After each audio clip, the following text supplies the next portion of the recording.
Rev it up and welcome to Cars Yeah. Today, we meet another mile marker, show number 1,750. Today we're talking Foreign Cars Italia. This is Cars Yeah, where you'll enjoy interviews with inspiring automotive enthusiasts. Mark Green is here to provide you with a fuel injection of automotive inspiration. So get in, sit down, buckle up, and get ready for a wild ride here on Cars Yeah.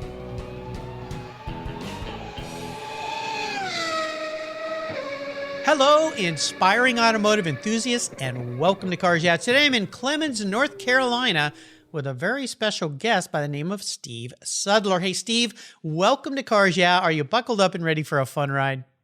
I have my Ferrari 5-point harness buckled up, and I'm ready. Nice. Well, we're going to be talking about Ferraris and other very cool cars here with Steve. But before I give you a proper introduction, what's one little thing that most people don't know about you? Interesting enough, I was a fueler on a pit crew in the 1990 Indianapolis 500. So very few people know that about me. Well, oh my gosh. Okay, a fueler. Now, very interesting because back in the day, and even you go way further back than the time you did it, what a scary job, really. I mean, back when they'd use those fuels that would burn invisible and you'd see people bouncing around going, why is that guy dancing like that? His feet are on fire. That's why. So let me ask you this. Since you brought it up, I did ask you, what's the most bizarre or interesting or cool, whatever you want to take, wherever you want to take us, thing that happened when you were doing that role? You know, that was one of I think the very next year in 1991, I think is when they implemented the speed limit in the pit lane at Indianapolis. So in 1990, when I was the fueler, yes, there was no speed limit. So the cars would come, they would come off of the turn 4 at 200 miles an hour and come bouncing down the concrete in the pit lane, and the car literally would be jumping and darting all over the place as they would come towards you. So the Indianapolis 500 was the first race that I actually did the fuel on pit stops for this team, and I was so nervous that I fogged up the inside of my helmet as the car was coming down the pit lane. So I had to flip it up a little bit and be able to see to plug in the fuel line in the side of the car. Well, and the last thing you want if there's a fuel spill or an explosion is to have your visor up. Yes. Yes. Wow. Holy cow. You know, I'd forgotten about that those speed limits were reduced. We just take it for granted that when cars come into the pits, they need to slow down. You got all those bodies out there and people and cars pulling in and out and guys coming off turn 4 at 200. Holy, no wonder your visor was fogged up. Yes, exactly. And obviously for good reason, because it could be dangerous in the pit lane as the cars got faster and faster. So it was a fun time. Absolutely. Well, let me give you a proper introduction. We'll dive into your life here. Steve Sudler is the Director of Marketing and Motorsports for Foreign Cars Italia, the official Ferrari dealer for the Carolinas. There, he oversees advertising, client experiences, brand events, partnerships, and their championship-winning Ferrari Challenge Racing team with Riley Motorsports. Steve is from Indianapolis, Indiana, so we know, where his passion for racing and automobiles began. He has over 25 years of experience in the automotive and racing business and has been involved with suppliers, manufacturers, teams, and sponsors for many, many years. Steve has also worked with organizations in series including Indy Cars, he said, NASCAR, IMSA, and Formula One. We'll be back in just a minute to talk more with Steve about his life, but first a word from our sponsors, so keep the seatbelts on. We're in pit lane. We're going to have some fun. Here we go. The best way to protect and preserve your vehicles, along with the meanings, memories, and experiences they give you, is with a quality-made, custom-fit car cover from my friends at Covercraft. At Covercraft.com, you'll find a multitude of options, including form-fit, fleece satin, and their unique View Shield. Yeah, you can see right through the cover. Need a cover that will protect your rides outside? Quality options include Weather Shield, Weather Shield HD, Weather Shield HP, Sunbrella, Reflect, Carhartt Evolution, and of course, Noah. Covercraft protects cars, trucks, motorcycles, RVs, and watercraft too. Custom-made covers for any vehicle, you can get them from Covercraft. Shield your vehicles from the rain, the snow, the sun's damaging rays with soft, safe breathability, dust protective, and ding protection and protection from those paint-destroying bird droppings. Live in a windy area? Covercraft Gust Guards are a must-have option. Worried about theft? You can get cable locks with their built-in grommets that keep your cover on your vehicle. Their website makes ordering fast and easy, and I'll tell you, their talented customer service department, they'll walk you through any of your questions. You want a deal? Use the code YEAH21 at covercraft.com and you'll get 10% off your Covercraft order thanks to me. That's right, 10% off. Simply use the code YEAH21 at checkout. I've been protecting my vehicles with their covers since 1975. Covercraft, protecting the things that move you. American Collectors Insurance. That's who now protects my Porsche Turbo. Yeah, the one I call my Orange Crush. When it came time to renew my policy, my carrier jacked my rates up, even though I'd been with them for years. I'd never made a claim. No tickets, nothing. What's with that? Adios. So I started shopping around and kept hearing about American Collectors Insurance from fellow automotive enthusiasts, friends, and folks in the car industry. I did some investigating and learned that American Collectors Insurance have been protecting collector vehicles since 1976. I'm not a price shopper when it comes to insurance. I want to be able to sleep at night. I also want agreed value protection for my special ride. With an agreed valued policy from American Collectors Insurance, I'll be paid what my vehicle's full agreed value is, a number I set with the insurer at the start of the policy so I know there will be no surprises about what my car's value is, should something terrible happen. I shopped around and decided to protect my car with American Collectors Insurance. Give them a call for a quote today at 866-ACI-YEAH. That's 866-224-9324 and protect the ones you love. Make sure you tell them Mark sent you. You'll be glad you did. American Collectors Insurance. Classic car insurance designed by collectors for collectors. All right, Steve, we're back. And as we continue on this journey of your life, which you've had some amazing fun, I would love for you to start with a success quote, a mantra, some kind of saying that has meaning for you. It's a nice way to get the wheels spinning a little bit here on Cars Yeah, so grab the wheel. Sure, thanks. And, working with Ferrari, we get to hear a lot of different quotes from Signore himself, Enzo Ferrari. And one of the ones that always stuck with me is the client is not always right. and so here at Ferrari, we hear that a lot. But internally, we've heard that quote actually has another part to it. And it goes something like this: the client is not always right, and we reserve the right to choose our client. So that's sort of the internal one. And I use that a lot just because, sometimes your product is not quite right with that customer. And it's okay to let that customer know that, hey, you know what, maybe your experience is not going to be the best by doing this. And maybe you should not purchase this or purchase that because it wouldn't be a good experience. And that kind of struck me and sticks with me in the business. It doesn't matter what product you have. Sometimes it's okay to let a client know that maybe this just isn't for you. This is such an important thing. I learned this lesson when I was young, and my listeners have heard this story before of a client that was a real challenge for me when I was in the ad industry. And I had so many challenges with them. They just drove me crazy. And my business partner at the time, one day I came back and I said, I can't do this anymore. And he said, I don't know how you lasted as long as you did. Fire him. Yeah, right. And the point was, I went, what? And he goes, get rid of them. Life's too short.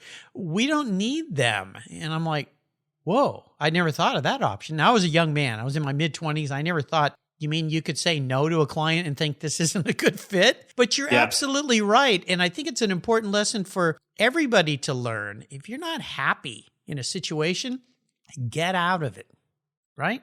Yeah. And, we're in the business of providing experiences. It's not just about buying a car. It's about an experience. And sometimes we know that person is not going to enjoy the experience. So rather than have them leave with a bad taste in their mouth, we just would rather, not have the experience at all. Yeah, I'm trying to imagine somebody comes in and they think they're going to buy their dream car because nobody needs a Ferrari, but that's what they want, right? I mean, it's a dream. You're fulfilling dreams there. Yeah. And then to hear, you know what, this isn't probably the right car for you. I've got to think that the reactions when you've said that have to be quite varying, from people that get insulted to people that go, wow, I can't believe you're so honest. Yeah, I think there are some people that you can tell that sometimes they're a bit relieved, or because they've gotten themselves into something that maybe they're second guessing what they've done, and so this gives them an opportunity to maybe change their minds. Wow. Well, there we go, listeners. A golden nugget right at the beginning for you business people. It's okay to reserve the right to choose your client. You don't have to accept everybody who's coming into your life. It will make a huge difference in your life, let me tell you. Hey, let's talk about Foreign Cars Italia. I'd love for you to share more about what you guys do there, how you fulfill these dreams, and when did you realize that working there with all the different things you've done in the car industry was the right thing for you? Yeah, it's exactly that. We say all the time that it's not about buying a car; it's about buying an experience. Ferrari is about a lifestyle, and they're the first ones that will tell you that we don't sell cars; we're in the luxury lifestyle business. And I think if as a publicly traded company now, you can see that reflected in their valuation. It's much higher than most car companies out there because they're not really a car company. So our job is really to have our clients feel good about being part of the Ferrari family. Another quote that Enzo has said is, to own a Ferrari is a privilege, but to drive a Ferrari is an honor. And so there's a big part of what goes on. The racing is a big part of the DNA, and hence we have a Ferrari Challenge Racing team for our clients, and our clients can participate. And so it's all about the lifestyle. It's all about being part of automotive. And really, if you think about it, that's what automotive should be. It's about passion, and it's about your love for a machine that you can control. Tell our listeners today here a little bit about that. Those folks that may not know the whole story about Ferrari Challenge Racing. You guys have teamed up with Riley Motorsports, but what is Ferrari Challenge? What is it all about? I mean, a lot of people have heard of it, but they don't quite know what is it. Yeah, no, Ferrari Challenge is a racing series. It uses the Ferrari 488 Challenge Evo car, and it's a dealer and client-driven racing series. So we compete under sanction with IMSA, and we go to some of the most famous racetracks around the world and in the United States, everything from Indianapolis to Laguna Seca to Daytona. And it's an opportunity for our clients to be part of what Ferrari really is. I mean, they can go out. Ferrari doesn't treat their racing drivers any differently across the board. When we go to Montreal, for an example, we're the support race for the Formula One. The Formula One drivers come to the Ferrari Challenge drivers meetings because in Ferrari's eyes, all Ferrari race drivers are the same. Just competing in different series. And so therefore, Ferrari Challenge is a great place for drivers to and Ferrari owners to take race cars and go out and have fun and enjoy their time and enjoy the lifestyle. So Foreign Cars Italia, what has you excited and fired up this new year about the cars that you're selling there and what you're doing? Foreign Cars Italia is actually the third oldest Ferrari dealership in the country. It was started here in 1975 in Greensboro, North Carolina. And so it's been around for a very long time. We have a great following. We cover all of the Carolinas with new Ferraris and nationally with pre-owned. And we've got some exciting new products that are coming out with Ferrari. How can you not be excited to come to work every day when you have Ferraris and Ferrari Challenge Racing teams and things like that? So, we're looking forward to a 2021 Ferrari Challenge Racing season coming up. Our home race here at Virginia International Raceway, just up the road from us here on the last weekend of March. So we're excited about what's going on and new products and delivering cars and like you said before, making people realize their automotive dreams. Now, you said that agency started in 75? Yes. Yeah. So you think back to 75, the cars that were around, the 308 GTB. Kind of, you think of the Magnum car a bit, the Dino 208 GT4. That was an interesting vehicle. Absolutely. Back in the day. In 75, I was in high school. I was detailing cars to make money to buy surfboards and go surfing. And I had several clients who had Ferraris. One was a 246 Dino that he would let me I would ride my bike to his house. He'd let me drive it home, and I thought I had died and gone to heaven. Another client had a 365 GT4 B rolling out of box. Yeah, that I was like, oh my gosh, I can't believe I get to drive. Yeah, that's this amazing. Thing. Yeah, that's amazing. Really fun. But you think how far Ferrari is coming. Ferraris nowadays, I mean, they're so reliable. I know people, I've had on my show and friends of mine up here in the Northwest that they drive them every day. It's not like the Ferraris of old that were really kind of garage queens a little bit, and you didn't really want to drive them because they might leave you short. I mean, Ferraris are, dare I say, as robust as a Toyota or any other car.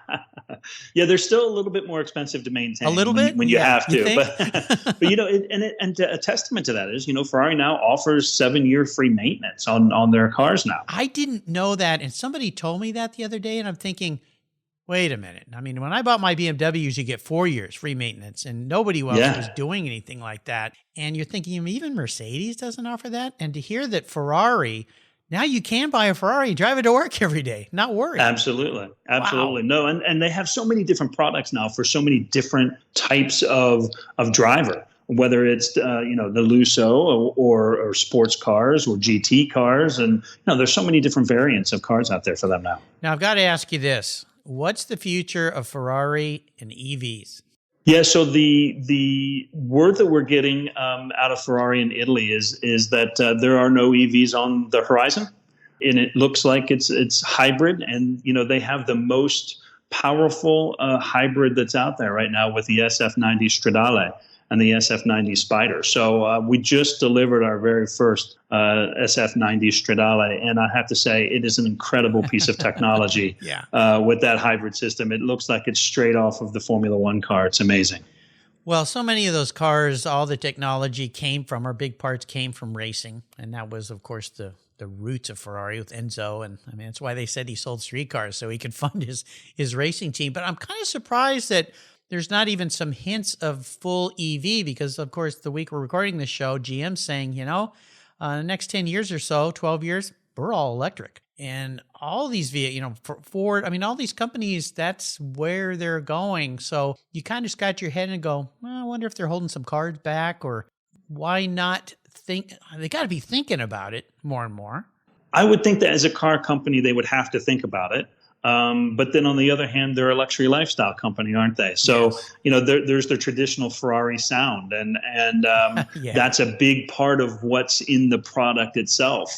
It's amazing to me when we get people that will drive a Ferrari, and depending on a different model other than the sports car, they'll say, it just doesn't sound like a Ferrari, or that does sound like a Ferrari. So, you know, sound is a big part of what's involved with the brand. So I think that's an issue that they would have to work on going forward and figure out how to kind of keep that element with a full EV. But you know, they do have incredible hybrid technology that I think could be converted over. But who knows? Who knows what will happen in the future? Yeah, who knows?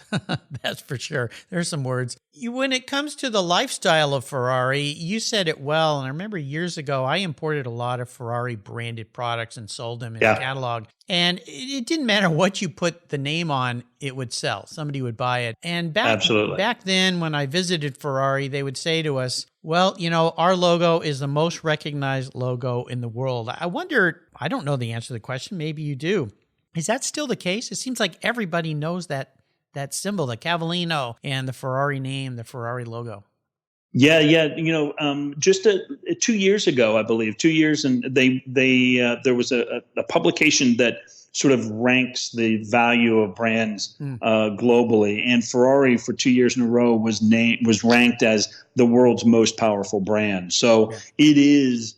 In many instances, it is one of the most recognizable brands in the world. So they're very, very, they're very particular about where that logo goes. And even from a dealership perspective, you know, we are not allowed to do a lot of things with that brand. And they're and our clients are not. I mean, a lot of our clients don't even realize that once you buy that car, you own the car, but you don't own the rights to that brand. Oh, of course. So putting a product next to the Cavallino on your own car and taking pictures, that's you know, that could be a no-no. Yeah. I learned those lessons long time ago. You have to be very, very careful of that. But they protect that, and that's understandable. But it's pretty amazing to me, considering some of the other brands out there. Let's take Apple or Google that have massive valuations, or even Tesla, but nothing holds the mystique and that lifestyle of Ferrari. It's just absolutely, it's huge.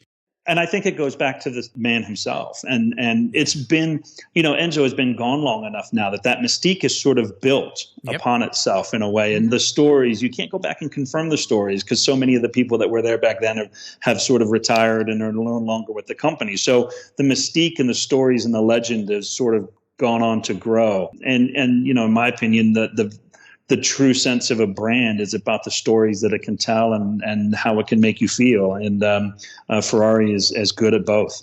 Well, isn't that the case? You think about someone like Elvis Presley. I've heard he's made a lot more money since he's passed than he did when he was alive because of that brand and the longer he's gone. I mean, think about, who's the Vincent van Gogh, who never sold a painting? And, look at him now. Everybody knows who Vincent van Gogh is. So, as time goes by, those mystiques and that history, they really, really, really grow. It's amazing. It does. I always ask my guests about a big challenge in their life, and it's more about the lesson learned. So take us on a little journey here of a time in your life when you faced a great challenge or even a great failure. Yeah, sure. As you mentioned, I've spent some time in racing, and I was at Walker Racing. Derek Walker, a great friend of mine and legend in motorsport. I worked for his team in the business office, and we did the sponsorships and the marketing and the business side of the team. And Derek Walker and Walker Racing was one of the first teams back in the late 90s and early 2000s to do both the IndyCar and IRL series. So the Indy 500 and the other series, kart. So, it was our charge to go out and find the sponsorship to continue the racing program. And, imagine that. Imagine having to go out in the sports world and find sponsors. And, imagine the NFL when you had the NFL and the XFL. I mean, you got to go out there and explain to that sponsor not only that they need to be in racing, but there are two different series. And we're in this series. And, there's the other series that has Indianapolis. Yeah. So it was really challenging. We had to sort of adapt to how do we go in the marketplace with a competing series, and it really was sort of dictated to us by the market at the time. It is what it is. We have to go out and we have to survive as a racing team, and let's go out. So, we were able to put together what I called micro-targeted programs. So we had Tora Takagi on the kart car, and that was an Asian-focused program, and we had Asian sponsors there. And then we had Sarah Fisher on the IRL side, and that was a female program, and we had sponsors that were geared towards female. And we ended up eventually picking up a driver from Mexico and some Hispanic programs. So we had to adapt, and I think that's very true today. I mean, if you think about what happened with 2020 and everything that was thrown at businesses, you just had to learn to adapt. We had to learn how to sell Ferraris in a pandemic. Yes. So you have to change and adapt. And I think that was something that taught me in my career that it's always changing, and you just take those changes and you go out and do the best you can with it and continue to run your business. Isn't it a bit ironic that we have to learn to change and adapt because of a virus that learns to change and adapt? Kind of a weird world that we're still living in here. Let's take a short break and thank our sponsors. When we come back, I want to dive into this personal passion you have for cars and racing, so keep the harness on. We'll be right back. Did you know that less than 3% of all automotive technicians in the United States are women? You may not be surprised, but you should be concerned because our country is facing a massive technician shortage right now. Skilled, qualified techs are in high demand, and we need young women and men to consider these careers as a viable path to a fulfilling life. I've interviewed hundreds of women in the automotive sector here on Cars Yeah, and I know that women make great techs. That's why I support the nonprofit Tech Force Foundation and its Women Techs Rock initiative to ensure women see themselves in the profession, the industry, and the workforce. Learn more at techforce.org today. All right, we're back. Now tell me a story, Steve, that Was that pivotal moment in your life when you knew that you were going to be a bit of a car guy, a racing guy? What was that? What caused that to happen? Yeah, sure. As you mentioned, I grew up in Indianapolis, so obviously there's this event that goes on there in Indianapolis. Yeah, I heard about that. Yeah, right. And my dad was never a big racing fan, so to speak. He liked it, but it was not something that was prevalent in everyday life. But when the 500 was there, and these were back in the days of practice that would go on all month long.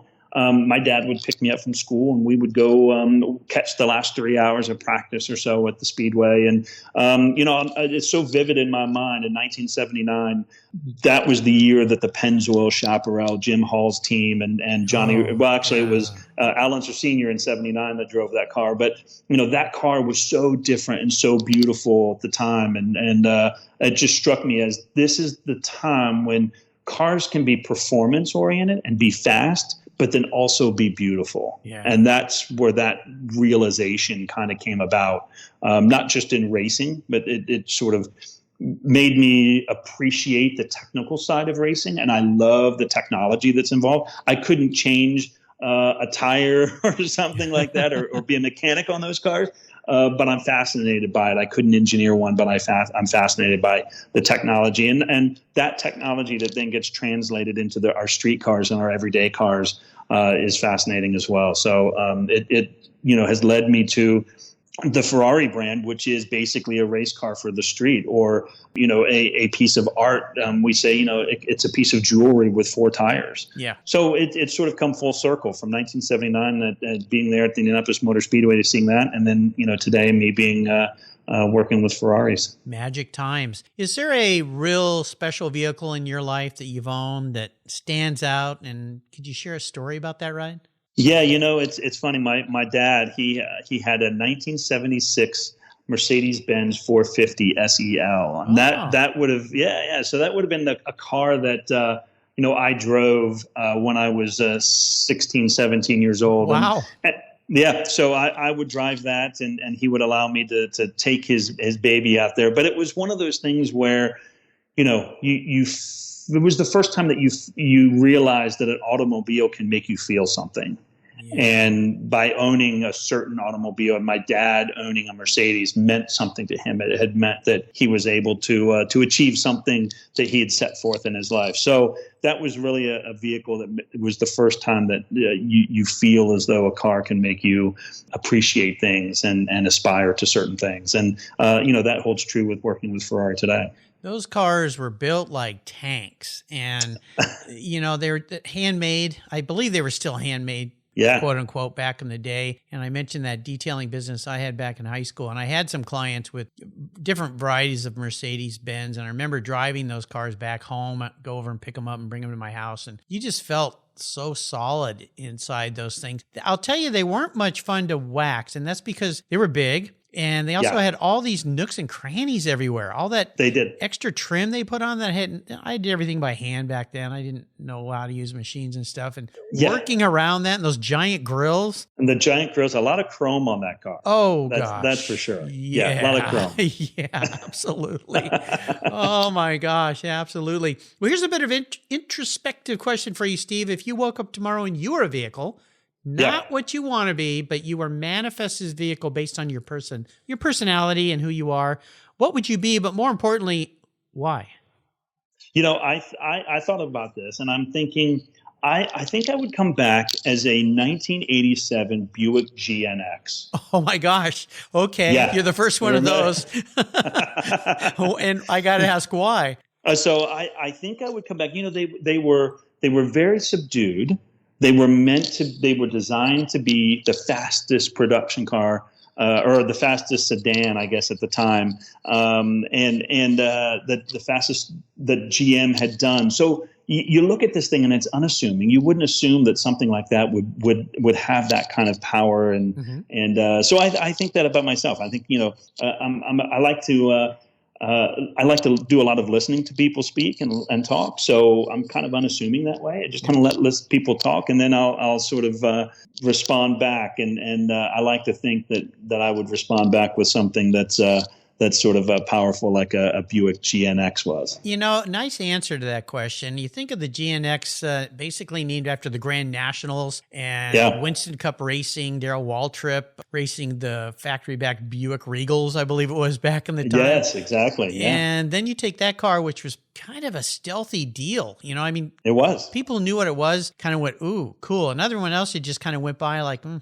don't know what that is, two-door, whatever. Yeah. But, it had that Buick V6 in there that went on, to be a powerful engine at Indy with that as well. That's right. It was, when I was in 1990, when I was at the Indianapolis 500 on that pit crew, we actually had a Buick V6 turbo engine in that car, and it produced 900 horsepower at the time. It was massive power. Yeah, I think it was a 3.8 liter turbo SFI it was, V6. Yeah. Interesting answer to that question, but I like it. That makes sense. Okay, I'm glad you gave that some thought. All right, you've been at racetracks. We're up to what I call the last lap. Quick questions, quick answers. The checkered flag's out, so here we go. All right. What's one of your personal habits, Steve, that you believe has contributed to your many successes in life? I always carry a notebook. And I've gotten to the point where people know me now with my notebook. I'll be walking through pit lane, or I'll be at the track and I'll have my notebook with me. Yeah. And I learned that from Derek Walker, actually. He always had note cards. And, I keep notes of people that I've met, phone numbers, emails, things like that of people that I've met along the way and done business with. And it's always fun to go back. I keep them all. So I sometimes will go back through the archives and look at some of these notebooks I have and be like, oh, yeah, I remember that guy or something like that. So I always have a notebook. Well, you're a smart guy like Albert Einstein, because he always used to say, I always write everything down so I don't have to remember it. And, there you go. Always as kids, we thought he was the smartest guy in the world. So there you go. He probably was. If I could arrange for you to have a drink or a meal with anyone in the automotive industry, living or deceased, who would it be? That's for me, it's Colin Chapman. Oh, and I'm intrigued. Yeah, I'm intrigued by his technical ability, number one, and what he was able to achieve in racing and automotive. But really, I would love to know more about the Lotus car and the brand and the company itself, because you have Enzo Ferrari, who went on to do obviously incredible things with the Ferrari brand in automotive, and you had Lotus, but Lotus is not nearly what Ferrari is. Right. So it'd be interesting to kind of pick his brain a little bit and figure out, why they went two different directions. My first vintage race car was a Lotus Formula Junior 18, and classic Colin Chapman idea of super light. And also super not safe. That's why I stopped racing right. it. Never felt good in that car. But definitely engineering genius in that guy's head. Now, I usually ask my guests to share the best automotive advice someone else has ever offered them. Yeah. I'm going to twist yours a little bit. Okay. When it comes to buying a Ferrari, what's the best advice you can offer a prospective buyer? Okay. So I always go by the first offer is usually the best offer. So does that mean the buyer offering to buy a car when you're talking about a used Ferrari? Is that the thing? Yeah. So okay. Usually, and it goes both ways. So we always like to let a buyer know, hey, if you're going to make an offer on this, make sure it's going to be your best offer. Yeah. Okay. So when you're buying a car, make sure that your first offer is the best offer. And then secondly, when you're selling the car, usually that first offer that comes in is usually the best offer. You can always wait for a better offer. Yeah. But you've got some costs in carrying that vehicle and things like that. So maintenance costs and everything while you still have it. So we always say at the end of the day, you may wait for a little bit more money, but at the end of it'll be the same as the first offer. Something I was taught a long time ago by a very successful guy: when you make an offer, make your best offer. And then if they don't take it and they come back, never offer that again. Always offer less. Yes, exactly. And once people know that about you, they will take your first offer. Yes, that's exactly right. Yeah, and I've always said that. This is the most I'll ever offer you right now. Tomorrow I may not offer you that much. That's right. It really makes people think. Now, when it comes to resources, what's a great resource to go to for you? I like the guys at Coterie Press. So that is a company that produces automotive books. Mm-hmm. And some of the books that they've done are incredible. And they've done them on brands such as Brabham and Lotus and Ferrari and McLaren. I'm a big racing and history buff and automotive in all of those. So they have some really cool books that I've gone to, and I use them. They sit on my shelf and I use them for reference to this day. is to go back through those books from Coterie Press. How do they spell their first name? I think it's Coterie. IE. Okay, cool. I'll make sure I put a link to them. I need to reach out to them. Sounds awesome. I have a lot of authors of automotive books on the show here. Speaking of books, is there a book that you'd like to share? Nice segue there, huh? Yeah, exactly. No, again, going back to my love of racing and passion for automotive and everything technical, The Beast by Jade Gers. And I don't know if you've had Jade on your show yet or not, but he's one of my favorite authors and has some incredible inside stories about the pushrod motor that Penske had at the Indianapolis 500 in 1994. And it's just really cool. I was there for that race. I was involved in the sport at that time. So it's really kind of cool to read the history and the inside story of that engine, because I remember it being there and remember what happened. So it's a really, really good book. Very cool. First time that book's been suggested here, so I'm glad you brought that up. All right, we're up to the checkered flag here, and this last question can be a bit of a doozy. You've listened to Cars, yeah, you know what's coming here. I'm going to buy you a cool collector car today. Anything you'd like, but there's rules. You can't sell it. You got to keep it. You got to drive it, and it's the only collector car you can have. So choose wisely. Yeah, I would have to say it's got to be the Chaparral 2K Indy car. Oh, I mean, it's not a street car. I know I couldn't drive it all the time. Yeah, but there are so many vintage racing organizations out there that I would definitely take it to the track and race it. But it's just the Chaparral 2K. IndyCar. It's sometimes at the museum at the Indianapolis Motor Speedway, and if you go in there, every time I see it, I find something new that is beautiful about that car. So, or something that's technical about that I hadn't noticed before. So that would be the car for me. I literally could sit and look at that car all day long. Such a cool looking car. Jim Hall Racing, of course, incredible genius when it comes to all sorts of cool cars. But that one, Cosworth, right? Yeah, it was Cosworth powered. It was designed by John Bernard, and who was a great Formula One designer at the time, and went on to design the Ferrari Formula One cars in the late '80s and early '90s. Oh, that's right. He was the one that actually invented and discovered the paddle shift mechanism for Formula One racing, which then went on to the Ferrari street car. So that is sort of where that started, was with John Bernard and his group at Ferrari. And that's in my SMG M3 too. So yep, it is. Yeah, I love that. A lot of people I don't like those things, but I love them. I do too. I think they're great. I can't shift that fast on my own with a pedal and a stick. Nobody can. No, that's why race cars have gone that way. So, yeah, absolutely cool. Steve, you've taken me on an awesome ride today. I knew this would be fun. I want to shout out to our mutual friend, Brian Barr, for introducing me to Steve.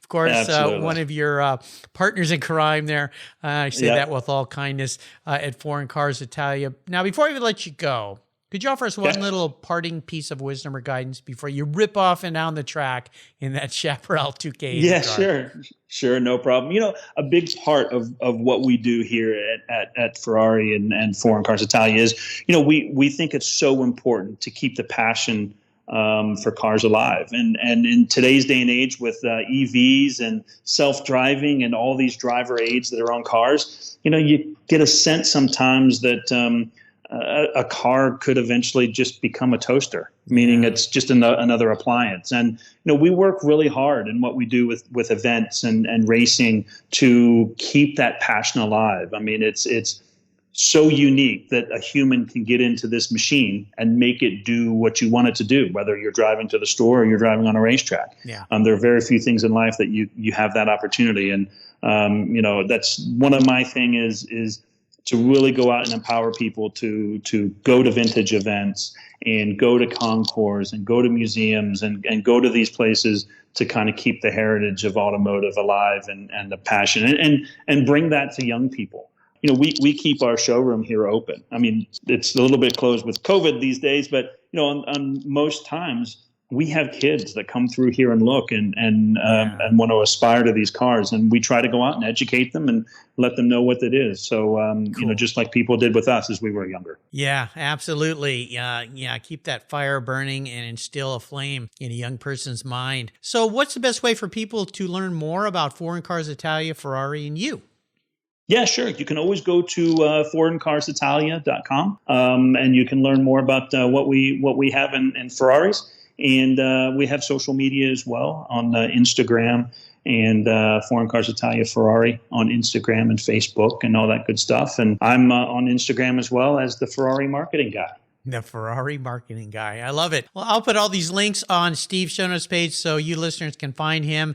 If you're in his part of the world, you definitely got to stop in and check out the cars they have. Say hello, Clemens, North Carolina. Beautiful part of the country for sure. Steve, thank you for taking some time with me today and sharing more about what you do. This has been a delight. Again, thank you to Brian for connecting us. Until you and I talk again, I'll see you, hopefully in a Ferrari, down the road.